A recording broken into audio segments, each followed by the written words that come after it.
একদিন গভীর বনের রাজা সিংহ সব পশুপাখিদের ডেকে বলল, আজ তোমাদের জন্য বড় দাওয়াত। সবাই এসো, মিষ্টি খাও। সবাই খুশিতে চিৎকার করে উঠল, হুররে। সিংহ রাজা সবার হাতে দিল গোল গোল মিষ্টি রসগোল্লা। হাতি, হরিণ, টিয়া আর বানর সবাই মজা করে খেল। কিন্তু এক ছোট খরগোশ ভাবল, এই রসগোল্লাটা যদি গাছে ধরত তাহলে প্রতিদিন খেতে পারতাম। সে রসগোল্লার অর্ধেক খেয়ে বাকিটা মাটির নিচে পুঁতে দিল। সব পশুরা তাকে দেখে হাসল, হা হা, রসগোল্লা থেকে নাকি গাছ হবে। কিন্তু পরের সকালে দেখা গেল খরগোশের ওই জায়গা থেকে সত্যি সত্যি একটা ছোট গাছ গজিয়েছে, আর গাছের ডালে ঝুলছে বিশাল রসগোল্লা।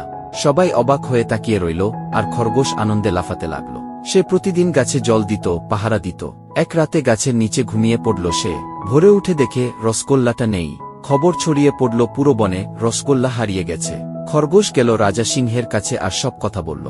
রাজা সঙ্গে সঙ্গে সব পশুপাখিকে ডেকে বলল, কে রসগোল্লাটা চুরি করেছে এখনই বলো। কেউ স্বীকার করল না। তখন সবাই গেল বনপরীর কাছে সাহায্য চাইতে। পরী বলল, আজ থেকে যে মিথ্যা বলবে তার এক একটা দাঁত পড়ে যাবে। তারপর পরী একে একে সবার কাছে জিজ্ঞেস করল, কিন্তু কারও দাঁত পড়ল না। শেষে যখন বানরের পালা এলো, সে বলল, না না, আমি তো কিছুই নিইনি। বলার সঙ্গে সঙ্গেই টুপ করে তার একখানা দাঁত পড়ে গেল। সবাই বুঝে গেল বানরই রসগোল্লাটা নিয়েছিল। বানর কেঁদে ফেলল আর বলল, আমি খাইনি, শুধু লুকিয়ে রেখেছিলাম। খরগোশ হাসি মুখে বলল, ভয় পেও না বন্ধু, আমি রাগ করিনি।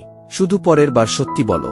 বানর রসগোল্লাটা ফিরিয়ে দিল, আর সেদিন থেকে বনের কেউ আর মিথ্যা বলে না। খরগোশের রসগোল্লার গাছ হয়ে উঠল সত্যি আর ভালোবাসার প্রতীক। কিন্তু হঠাৎ একদিন ঘটল দুর্ঘটনা। গল্পের বাকি অংশ দেখতে চাইলে চ্যানেলটি সাবস্ক্রাইব করে রাখো এবং কমেন্টে জানিয়ে দাও।